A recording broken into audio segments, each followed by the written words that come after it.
Welcome to Ping 24 Updates, your daily dose of what's happening around the world. Subscribe my channel and press the bell icon for more updates. The news hit North America like a thunderclap, sending shockwaves through every community, from bustling cities to remote towns. The story dominated every headline, every conversation, and every social media feed. Canada closes Alaska highway to U.S. traffic. The words echoed with disbelief and confusion, as people tried to grasp the reality of what was unfolding. The world's longest undefended border, once a proud symbol of friendship and trust, was suddenly and shockingly shattered. Decades of peaceful coexistence seemed to unravel in an instant.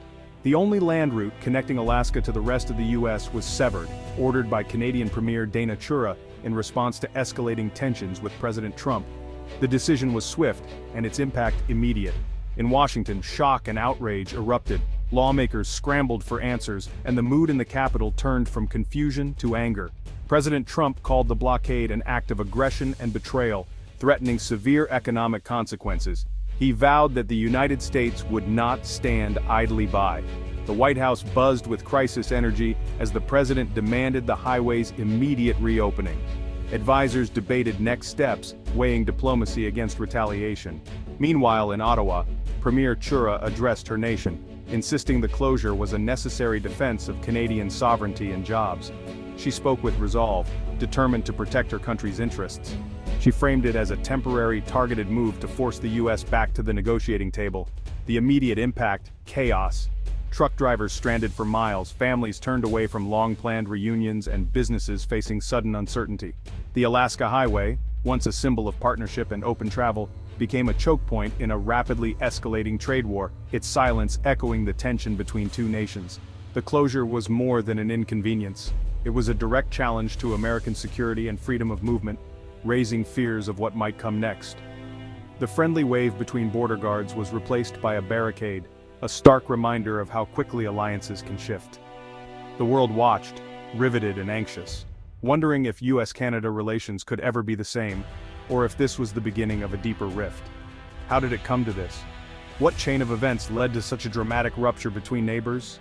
The answer lay in months of rising tension, political missteps, and a single dramatic decision that would change the course of history for both nations.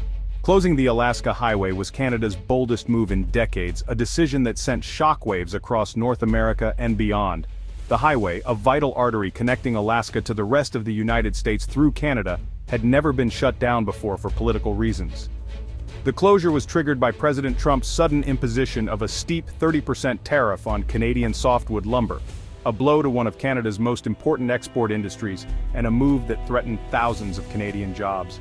For Premier Chura, this was the final straw after weeks of failed negotiations, mounting frustration, and increasingly aggressive rhetoric from Washington.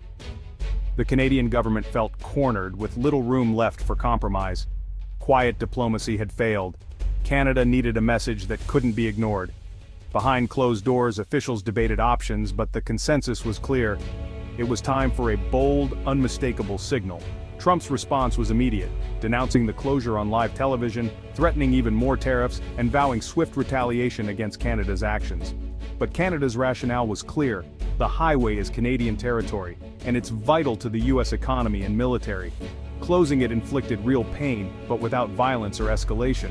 Chura called it a defensive measure, not an act of hostility, insisting the road would reopen as soon as the lumber tariffs were lifted and fair negotiations resumed. The move was conditional, not random aggression. It was a calculated step, designed to force Washington back to the negotiating table. Americans were stunned. The U.S. Canada relationship had always seemed unbreakable, a model of peaceful cooperation. Now, ordinary people found themselves caught in the crossfire. For Canada, using the highway as leverage was a stunning, assertive shift in foreign policy, signaling a new willingness to stand up for its interests. It revealed deep frustration with the Trump administration's transactional approach, and a determination to defend Canadian industries at any cost. The highway became a hostage in a bitter family feud, a symbol of how quickly alliances can be tested when economic interests collide. The world's friendliest border had suddenly become a bargaining chip in a high-stakes standoff. The message was unmistakable. Canada would no longer be pushed around and was ready to defend its sovereignty. The stakes had never been higher, and the world was watching to see who would blink first. This crisis was years in the making, rooted in long-standing trade disputes, especially over softwood lumber. For decades, the forests of Canada have supplied vast amounts of timber to the United States, fueling construction and industry. But beneath the surface, tensions simmered as both countries struggled to agree on fair terms. American producers accused Canada of unfair subsidies, claiming that Canadian lumber was being sold below market value. This led to decades of tariffs, legal battles, and heated negotiations, with each side blaming the other for lost jobs and economic hardship. President Trump reignited the conflict, imposing a steep 30% tariff and tearing up old agreements. His administration argued that tough action was needed to protect American workers, but the move shocked Canadian officials and businesses alike. But lumber wasn't the only flashpoint. Maple syrup became a surprising symbol of the broader conflict. The sticky sweet export, beloved on both sides of the border, suddenly found itself at the center of a trade war. U.S. producers felt overshadowed by Quebec's syrup industry, and Trump threatened tariffs on syrup too. American farmers argued they couldn't compete with the scale and reputation of Canadian syrup, fueling further resentment. For Canadians, these attacks felt personal. Lumber and syrup are national icons. They represent not just economic interests, but also cultural pride and tradition, making the dispute even more emotional. Ottawa saw the tariffs as bullying, and believed that only a bold response would make Washington listen. Politicians faced mounting pressure from citizens and industry leaders to stand up for Canada's interests. The closure of the Alaska Highway was the culmination of years of frustration. It was a dramatic move designed to send a clear message that Canada would not back down. Traditional diplomacy had failed. Canada needed a new strategy. Behind closed doors, officials debated how far they were willing to go to defend their industries and sovereignty. By targeting the highway, they struck at a U.S. vulnerability unrelated to trade. The move disrupted supply chains and caught American officials off guard, escalating the standoff. The message: if you fight outside the rules, so will we. Canadians rallied behind the bold stance while Americans scrambled to respond to the unexpected escalation. The lumber and syrup wars had finally spilled onto the pavement. What began as a trade dispute had now become a public spectacle with real consequences for businesses and communities. The trade battle had become a full-blown crisis, capturing headlines and raising the stakes for both nations as the world watched. Premier Chura's decision was a high-stakes gamble, radical, bold, and designed to shock. Canada, long known for caution, had suddenly become the disruptor. Chura bet that the closure would force Trump to take Canada seriously and de-escalate.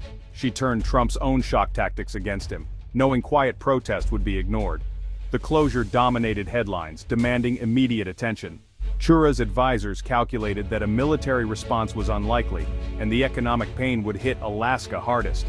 Internationally, she hoped to win sympathy by framing Canada as standing up to U.S. protectionism. The move projected strength at home, rallying patriotic support.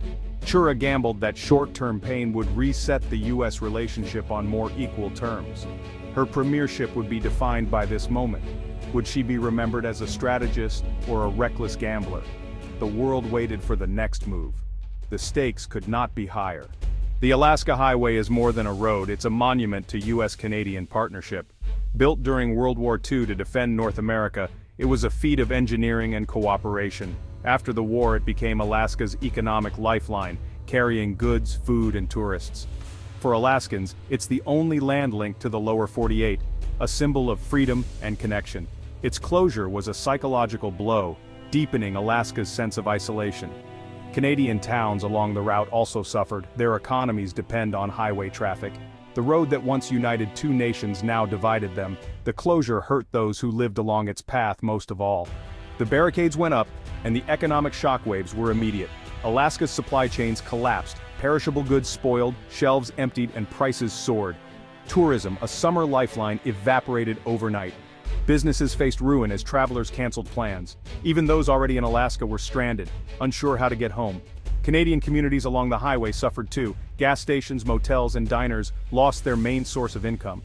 The strategic move by Ottawa inflicted pain on its own northern citizens. Beyond the border, the closure rattled North American business. Companies questioned the reliability of cross-border infrastructure. Investors grew nervous and trade uncertainty spread. The closed road was a stark reminder. Political conflict can upend even the most stable business environments. The cost was measured in lost jobs, empty shelves, and broken trust. The economic fallout was just beginning. The world watched for a resolution. The crisis became a clash of personalities. Trump's fury versus Chura's calm. Trump went on the offensive, using social media and press conferences to lash out, threaten retaliation, and frame the conflict as a personal test of strength. He demanded a decisive American victory, escalating pressure on Canada. Premier Chura, in contrast, was calm and methodical. She avoided personal attacks, framing her actions in the language of law and national interest. Her strategy: appear reasonable, defend Canadian workers, and occupy the moral high ground. Chura's patience frustrated Trump's desire for a quick win. She reiterated her simple condition: lift the lumber tariffs and the highway reopens. By refusing to engage in a war of words, she kept the focus on the real issue. It was fire versus ice, each leader playing to their strengths. The world watched to see who would blink first. The outcome would shape the future of U.S. Canada relations.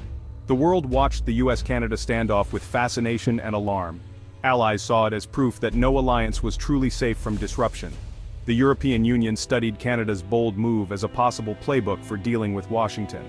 China and Russia used the crisis as evidence of a fracturing Western alliance. International organizations called for calm but had little power to intervene. The dispute exposed the limits of multilateralism and the rise of unilateral action. For other middle powers, Canada's move was inspiring, a lesson in creative leverage. The Alaska Highway blockade became a case study in modern statecraft. The old rules of diplomacy were changing. In a riskier world, even small nations could make big waves. Beneath the headlines, the real cost was human. Truck drivers lost work, stranded at the border, their livelihoods in limbo. Families were separated, plans upended, and lives disrupted on both sides. Small businesses along the highway faced bankruptcy and despair. The blockade was not just an economic statistic, it was a threat to survival for many. The crisis revealed how quickly the foundation of U.S.-Canada friendship could crack. Cooperation is not just a diplomatic ideal, it's a necessity for millions. The Alaska Highway crisis showed the fragility of cross-border ties. The lesson: good relations matter most to ordinary people. The hope that the world's longest border could once again be its friendliest.